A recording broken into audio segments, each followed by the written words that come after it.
Okay, hello everyone. So in today's lecture, we will understand about the user input control. Means you can directly say that UI control. Okay. So in today's lecture, we will mainly understand about the interaction or a designing for the user input. Okay, means all the things which are actually appears to the user. Okay, so let's start from the uh, user input control. So the reason we need to design an app is to provide some function to user, right?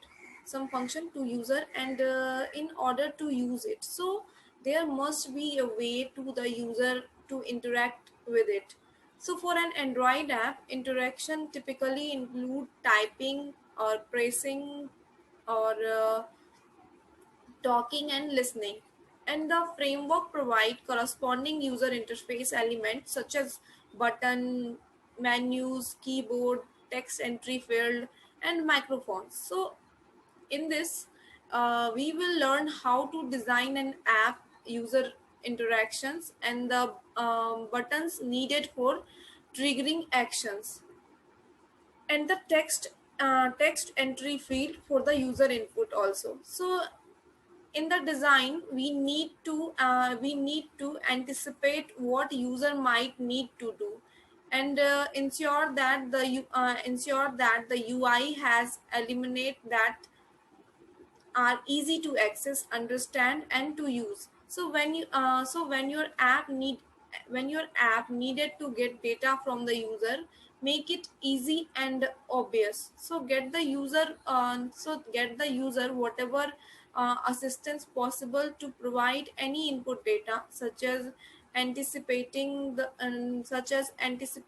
source of data, and also minimize the number of user gesture, and also pre-filling form is possible. So make sure your app is intuitive. That is your app should perform as your user expect it to perform. So when you rent a car, you expect that steering wheel, gear shift, or headlights and indicator to be in certain place. So when you enter a room, okay, you expect the light switch to be in a certain place. So when a user starts an app, the user expect button to be clickable, right? And spinners to show the drop down menu, and text editing field to show the on screen keyboards. So when you typing inside them, so don't violate the established expectations, right? So you will make it harder for your users to your app. So note that your Android user have become a familiar with UI element acting in a certain way. So it is important to be consistent with the experience of other Android apps, right? And also it is predictable in your choice and their layouts. So doing so help you make apps that satisfy your customers. In this lesson, we will learn about the Android input control, and which are the interactive components in app user interface. And we can also use a wide variety of input control to our UI, such as text field, button, checkbox, radio button, toggle, button spinner, and many more, right? So as you can see here in the diagram, first number one is a button, number two is a text field, three is a seek bar, four is a checkbox, fifth is a radio button, six is a toggle, and seven is a spinner. So, for the brief discussion, we will talk later. First, we understand the input control and view focus. Okay, so input control and view focus. So, Android applies a common programmatic abstraction to all input control, that is called a view. So a view class represents the basic building blocks for UI components, including input control. So in a previous chapter, we already learned that the view is the base class for classes that provide support for interactive UI components such as button, text field, layout manager, and all these things. So if there are many UI input component in an app, which are gets which one get input from the user first. So for example, if you have several text view object and then edit text object in the app, so so which UI components receive text type by the user first? So the view that has the focus will be a component that receive a user input. So focus indicate which view is currently selected to receive input. So focus can be initiated by the user by touching a view such as text view or edit text objects. So we can also define a focus order in which the user is guided from UI control to UI control using a return key and also tab key or arrow key. So focus can also be programmatically controlled. So a programmer can request focus method on any view that is focusable. So another attribute of an input control is clickable. So if this attribute is a true, then the view can react to click event. So as it is with focus, clickable can be programmatically controlled. So the difference between clickable and focusable is that clickable means the view can be clicked or tapped. So while focusable means that the view is allowed to gain focus from an input device such as keyboard. Keyboard cannot determine which view to send their input event to. So they send them to the view that has focus. So Android device input method are becoming quite diverse, and directional pad and also trackball, touch screen, keyboards, and many more. So some device like tables and smartphones are uh, primarily navigate by touch. So others like a Google TV have no touch screen, whatever and rely upon input device such as those with directional pad. So when a user is navigating through a user interface with an input device such as directional key or a trackball, it is necessary to make it visibly clear which view has focus. So that the user know where the input goes. Explicitly set the focus in your code to provide the path for user to navigate through the input element using directional key or trackball. So furthermore, most cases we don't need to control focus yourself unless we want to provide a set of text input field, and you also want the user to be able move from one field to the next by tapping the return or a tab key, right? So Android provide touch mode for device that can be touched, like such as smartphones and tablets. So when the user begin uh, interacting with the interface by touching it. Only view with in focusable in touch mode set to true are focusable, so such as text input field. Other view that are touchable such as button do not take focus when it touched. So if the user hit a directional key or scroll with a trackball, the device exists touch mode, and also find the view to take focus. So focus movement is based on the algorithm that find the nearest or neighbor in the given direction. So when the user touches the screen, the topmost view under the touch is in focus.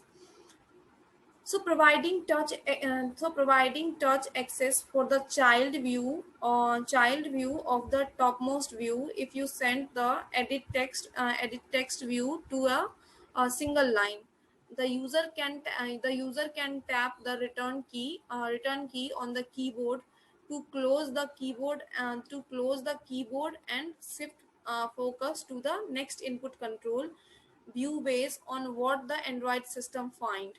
So the system usually find the nearest input control in the same direction the user was navigating. So if there are a multiple input control that are nearby and in the same direction, the system scan from left to right and top to bottom. Also, focus can be shift to a different view if the user interact with the directional control such as directional pad or trackball.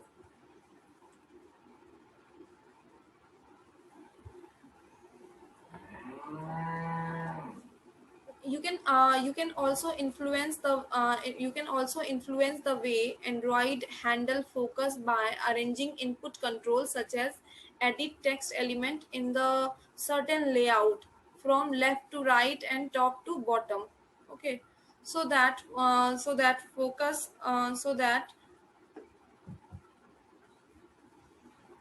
shift from one to another in the sequence you want.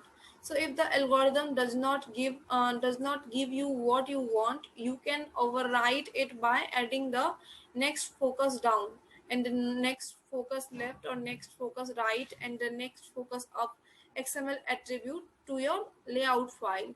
So add one of these attribute to the view to decide where to go upon leaving the view. In the other words, which view should be in the next view. So define the value of attribute to be id of the next view. For example, you can see here the linear layout is chosen, right? Linear layout is chosen, and in which Android colon or intention or intention equal to vertical is given, and after that button Android colon id equal to at the rate plus id slash stop is written. So same like all the buttons have a buttons have a defined attributes like Android colon next focus up, and same for the next button that is on focus down, right? So ordinarily in a vertical linear layout, navigate up from the first button would not go anywhere, and nor would navigate down from the second button, right? So but in this above example, the top button has defined the button has the button as the next focus, right? So the navigation focus will cycle from top to bottom and bottom to top, right? So if you like to declare the view as a focusable in your UI, just add the Android colon focusable XML attribute to the view in the layout, and set the value to true. And you can also declare the view as focusable focusable while in touch mode. So with the while in the touch mode with Android colon focusable in touch mode set to be true. So we can also uh, explicitly set the focus or find out which view has a focus by using a following method.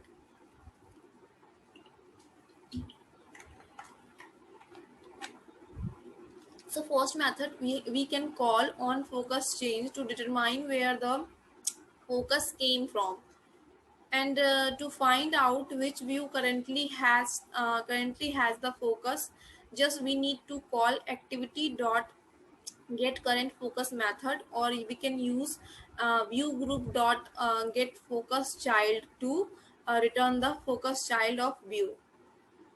Next, to find the view in the hierarchy that currently has focus, use find focus method. And next, we can also use request focus to give focus to a specific view. Next, change. Next to change whether a view can take focus, just we have to call set focusable. Next, we can call set on focus change listener to set a listener that will be notify when the view gain or loss focus. So to understand focus with respect to input control is essential for understanding how the on-screen keyboard works with text editing view. For example, depending on which attribute you use with an edit text view, and tapping the return key in the keyboard can either enter a new line or advance the focus to the next view. So we will learn more about focus with the text editing view later. Okay. Next is using button. So pe- see guys, you can see here, there are so many diagram is presented here. So people like to press button, like show some of the big red button with a message that say do not press, and the person will likely press it for the sheer pleasure to pressing a big red button, right?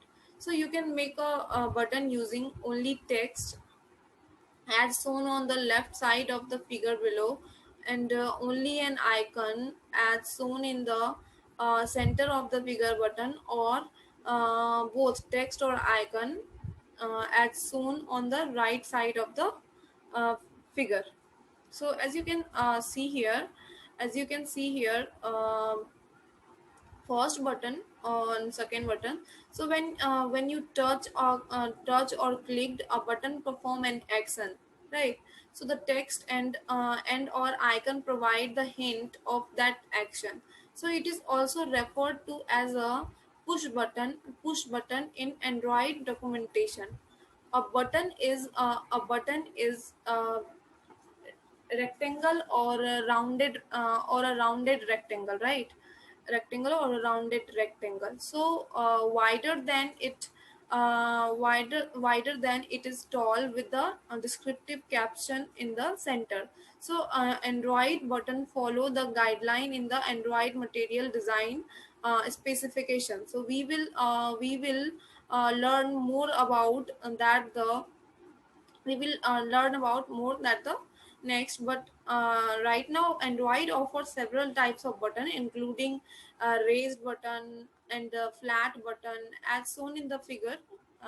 These button have a three sets. These button have a three state. First is normal state, disable, and press state. Mainly it have a three. So in this diagram, in this diagram, first diagram, raise button in the three uh, raise button in the three state. First one is a normal, disable, and pressed, and the second one, it this is a flat button. In the it is have also three state, that is normal, disable, and pressed. Okay. So designing a raise button. Okay, designing a raise button.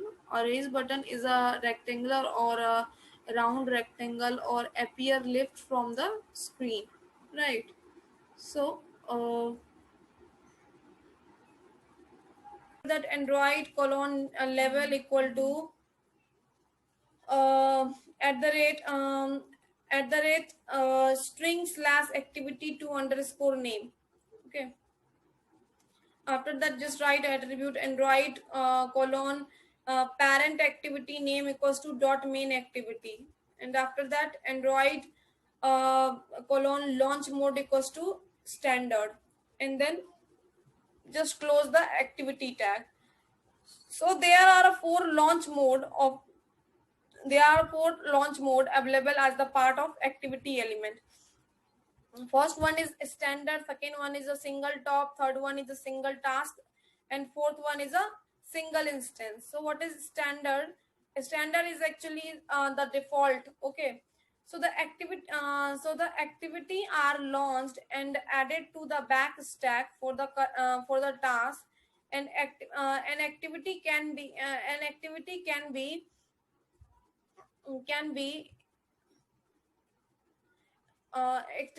be instead multiple times. Okay, instant multiple time, and single task can be multiple instance of the same activity. So a multiple instance can belong to the different task inside the standard mode. Next one is a single top mode. If the instance of an activity exists at the top of the back stack for the current task, and then intent request for that activity arrives, so and Android route that intent to the existing activity existing activity instance rather than creating a new instance. So a new activity is still initiated if there is an existing activity anywhere in the back stack, so other than the top. Okay, next type is a single task. Okay, so when the activity is launched, the system creates a new task for that activity. So if another task already exists with an instance of the activity, the system launch the um,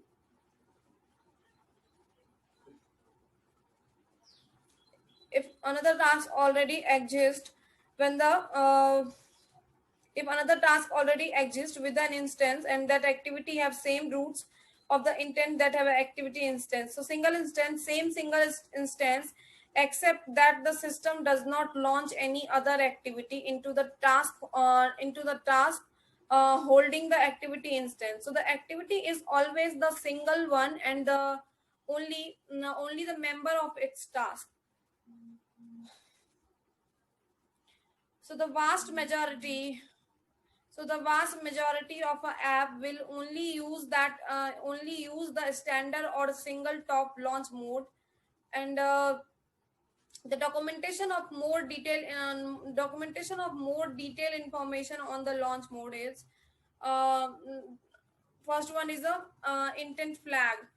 So intent flag are the option that actually specify how the activity that receive and intent should handle that and intent should handle that intent. So intent flag are defined at constant in the intent class, and belong with the word flag underscore. So you add intent flag to an intent object with the set flag method or a add flag method.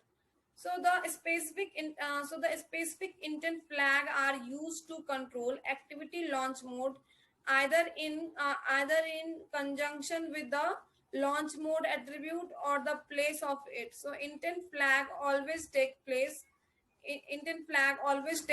over the launch mode over the launch mode. Okay,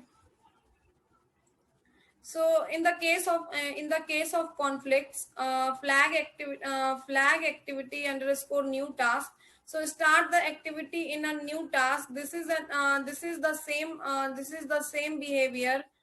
This is the same behavior as a single task launch mode. So flag activity single top. If the activity is to be launched, the top of the back stack, the root of the instance to the existing activity instance, and otherwise create a new activity instance. And this is the same behavior as the single top launch mode. Next one is a flag underscore activity underscore clear top. So if the instance of the activity to the launch activity is already exists, so in the back stack it destroy any other activity on the top of it, and just root the intent that existing instance. So when used in conjunction with the flag underscore activity underscore new underscore task, this flag locate any existing instance of the activity in any task or bring to the foreground. So you can see the intent class for more information about the intent flag. Okay. And Another point is how to handle a new instance. So when an Android system root an intent to the existing activity instance, the system call the on new intent callback method. Just before the on resume method, the on new intent method include an argument for the new intent. So that was rooted to the activity. Otherwise the on new intent method in your class to handle the information from that new intent.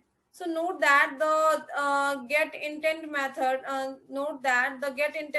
to get access to the intent that launch an activity, and it always retain the original intent to launch the activity instance. So it actually call the uh, set intent method in the new intent method. And it looks like that firstly it override that, and then public void on new intent method it's called, and in which it pass intent, and then it writes super dot on new intent, in which it pass intent object, and use the new intent, not the original one. Okay. And after that it calls set intent method, in which it pass the intent object, and just close them. So any call to get intent after this return are the new intent. Okay, so next is task affinities. What is task affinity? Task affinity actually indicate with the which task and activity prefer to belong where the activity instance is launched. So by default all the activity will belong to the app that launch them. So activity from outside an app launches with implicit intent, so belong to that app, and send the implicit intent. The to define the task affinity, add the Android colon task affinity attribute to the activity element in the Android manifest. So the default task affinity in the package name of the app, and it declare the new task, and name should be unique and different from the package name. So let's take an example that uses the com.example.android.myapp.new task for the affinity name. Okay. So for the affinity name,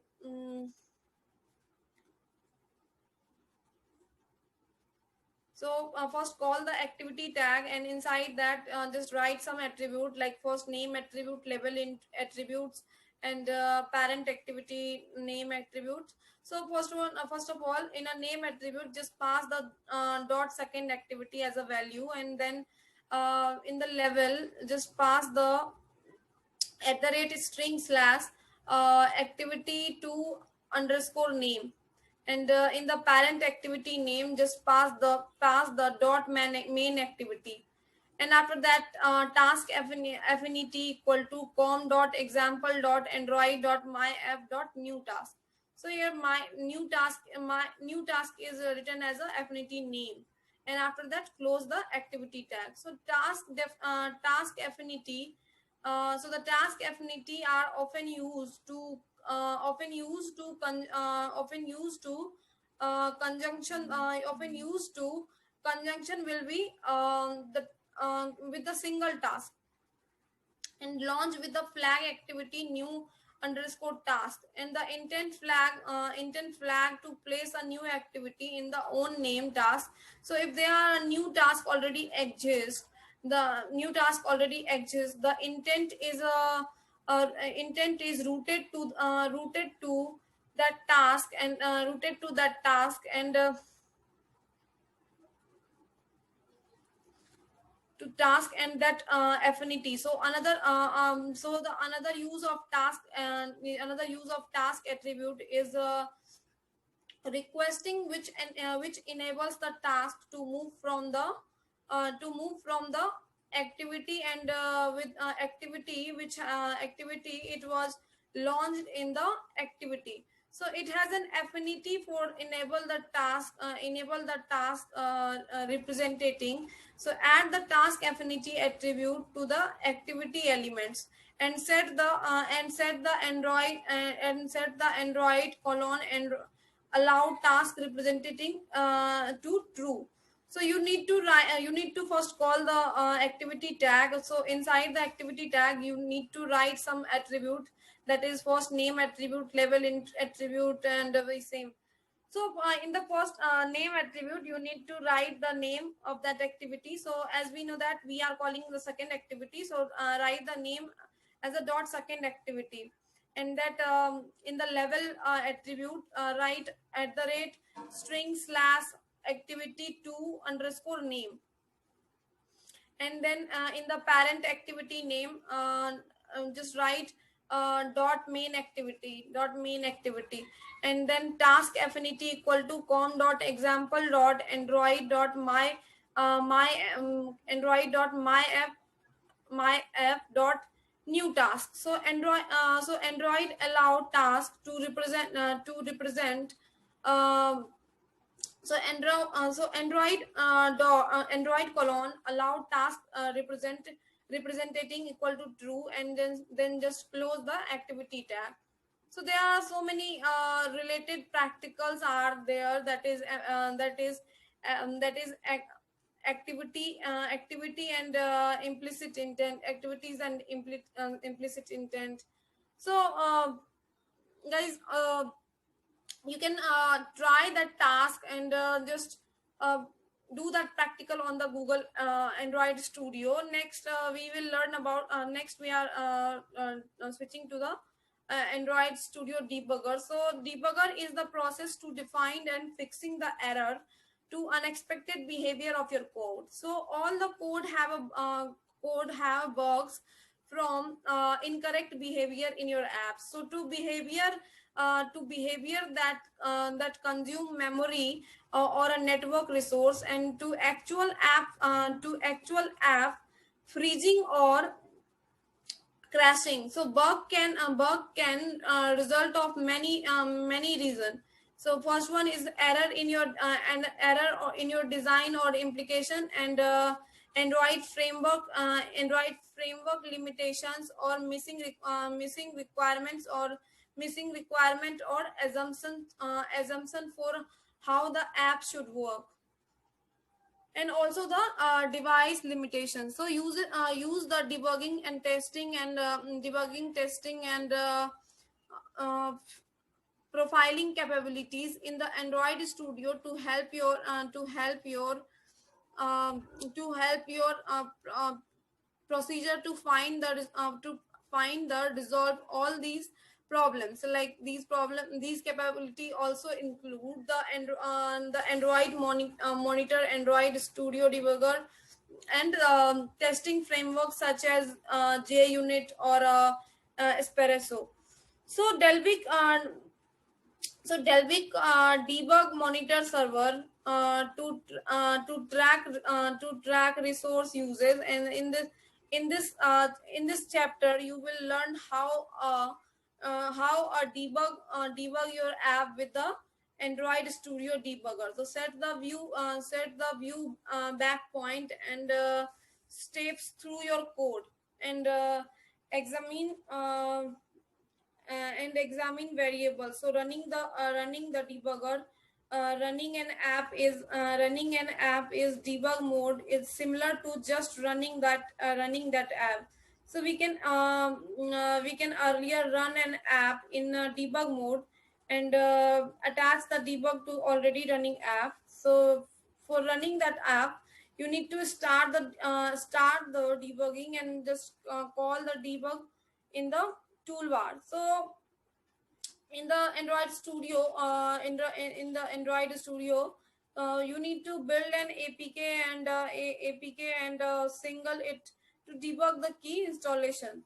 Okay, so once you run that, so you can resume that. You can also resume that uh, activities. Okay, so guys, so there are many more options to uh, there are many more options we can manage the task of that activity. So in the so we can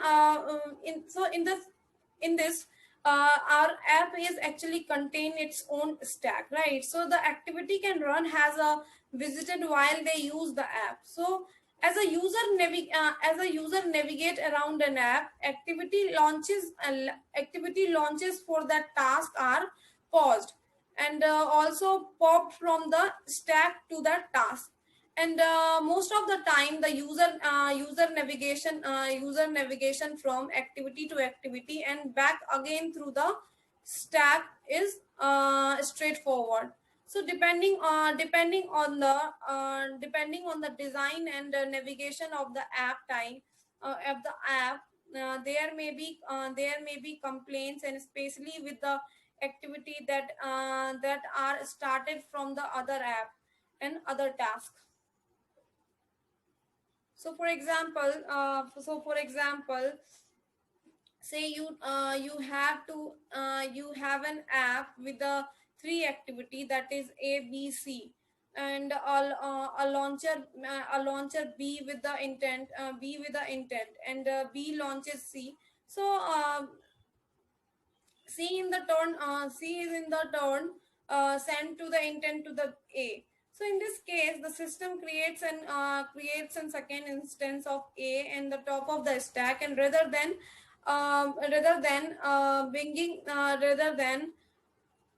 bringing already running instance to the foreground. So depending on how you implement your activity, the two instance it can get out of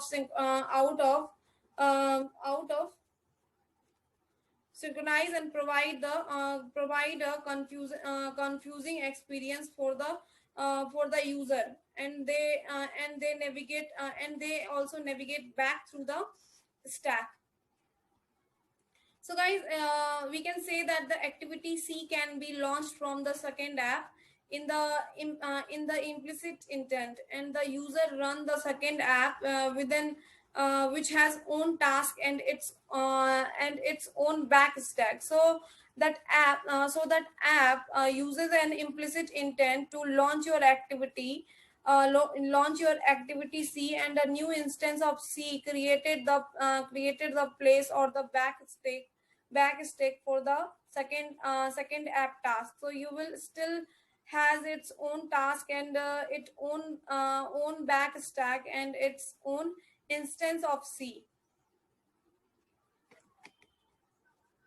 So much of the time of the Android default behaviors.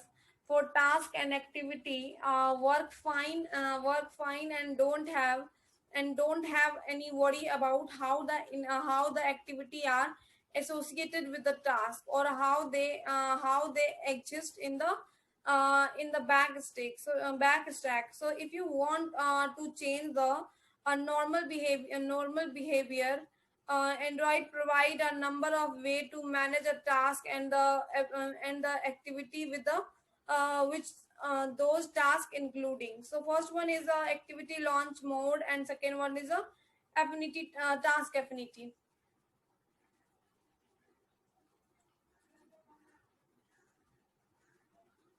So uses activity launch mode to indicate how new activities should be treated when they are launched.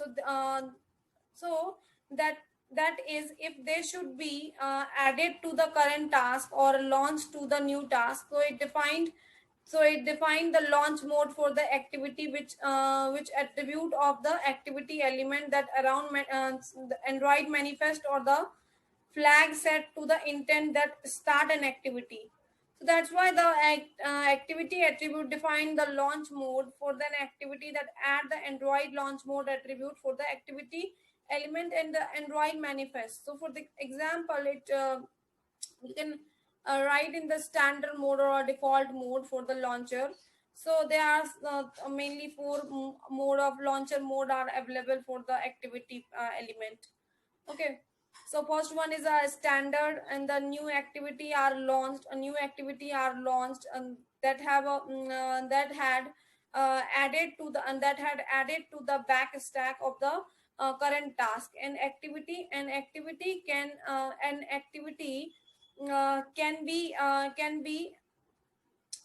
can be installed multiple times, and a single task can have a multiple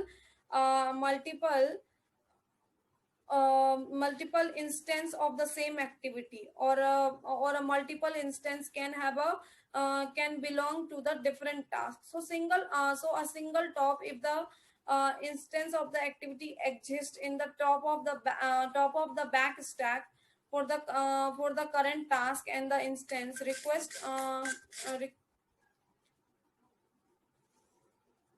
current task for an internet request for that activity arrives. So Android route that the intent to existing activity instance rather than the creating a new instance. So a new activity is still in still instant if there is an existing activity.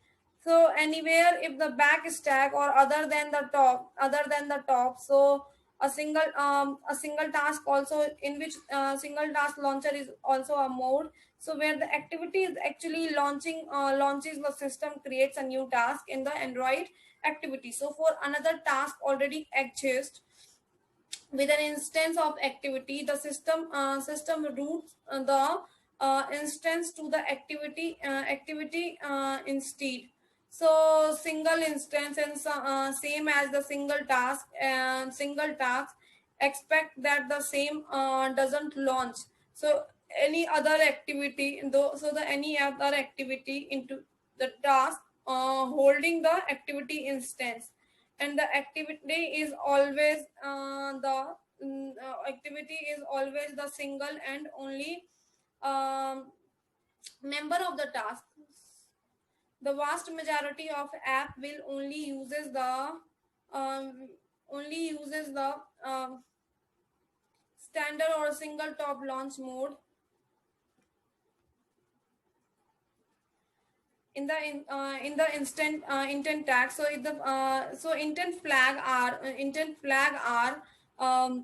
option that specify how the activity that actually receive the intent should handle that intent. So flags are defined as constant in the intent class, and begin with the world flag. So we can add intent flag to an to an intent object and a set flag or a add flag method. So we have mainly three launch mode for that. The first one is flag activity underscore new task, flag activity underscore single top, and flag activity underscore clear top. So new task it start the it start the activity in the new task, and this is the same behavior as the single task launch mode. Okay, and in the single top, if activity single top, in the flag activity single top, if the activity is on launched is at the top of back stack, so it route the intent to that existing activity instance, and otherwise create a new instance. So this is the same behavior as the single top launched mode, and the instance of the activity is to be launched already exists of the back stack and destroy any other activity on the top of it, and it route the intent to that existing instance. But when it used in the conjunction with the flag activity and the new task, the flag locate an existing instance of the activity in the task is bring to the foreground.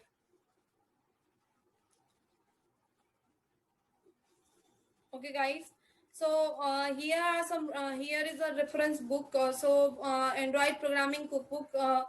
You can learn Android step by step by from the Android programming cookbook, and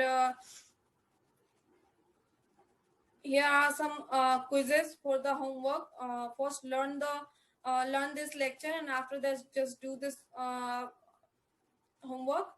Here you can see that the XML file that contain all the text are your application uses, in which four options are given, that is stack.xml, text.xml, string.xml, and string.java. Today we learn about this in the which XML file we actually contain all the text of your application.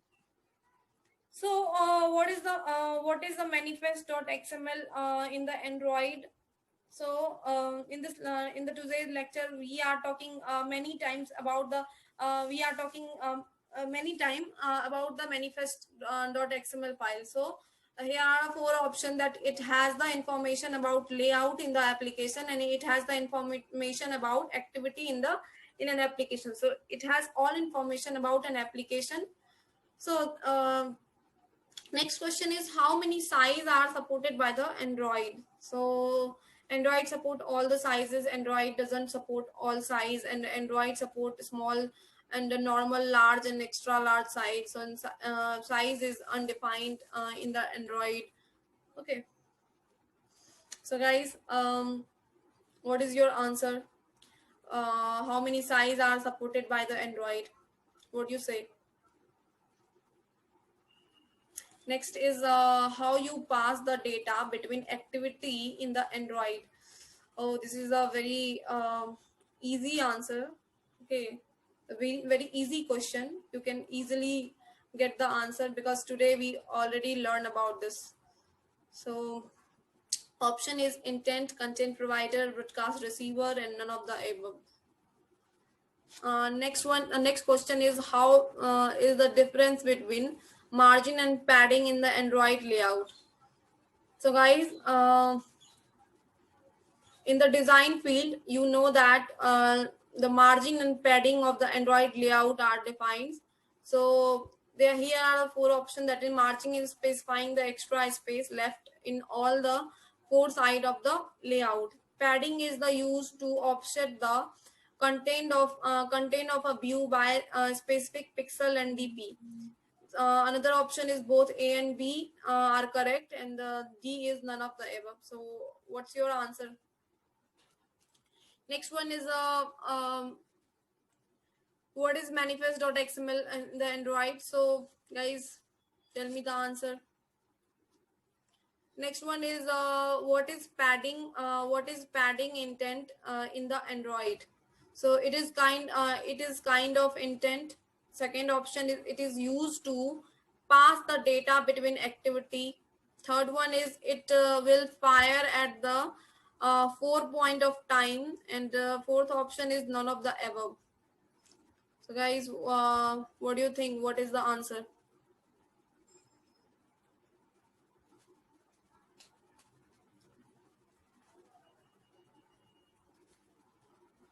Okay, for today's this is over. In the next class, we will learn about the debuggers.